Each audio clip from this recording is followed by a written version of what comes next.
बया, ह्या बहिणींना काय झाले? सणासुदीची तोंड पाडून बसल्यात. बंटी, काय झालं ग?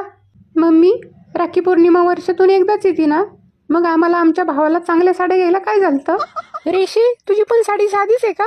हा ना ग, मला पण साधी साडी घेतली. स्वतःच्या बायकोला कसं भारीतल्या साड्या घेतो. हो नंदबाई, मीच काढल्यात साड्या. आम्हाला पण परवडलं पाहिजे ना भारीतल्या साड्या घ्यायला. अगं बायांनो, सणासुदीच्या जरा ग बसा. पूजे, तू का दरवाजा लावून बसली? तुला पण नाही आवडली का साडी? अगं मम्मी, माझं डोकंच लय दुखतंय आणि हातपाय पण गळून गेलेत. मी त्या साड्यांकडे पाहिलंच नाही. मोने, तुझं काय? मम्मी, मला काही त्या साड्यांमध्ये इंटरेस्ट नाहीये. माझ्या नवऱ्याने मला छान फॅन्सी भारीतल्या साड्या घेतल्यात. आईला राखी पौर्णिमेच्या निमित्ताने 4-4 बहिणींचे पाहुणचार करा, त्यांच्या पोरांचे लाड करा, त्यांना खेळणी घ्या, त्यांना चांगल्या साड्या घ्या, तरी पण यांची तोंड वाकडीच. बया, सणासुदीचं बहिणींसाठी एवढं करून सुद्धा बिचाऱ्यावर तोंड बारीक करून बसायची वेळ आली. खरंच काही बहिणींना भावाची अजिबातच किंमत नाही.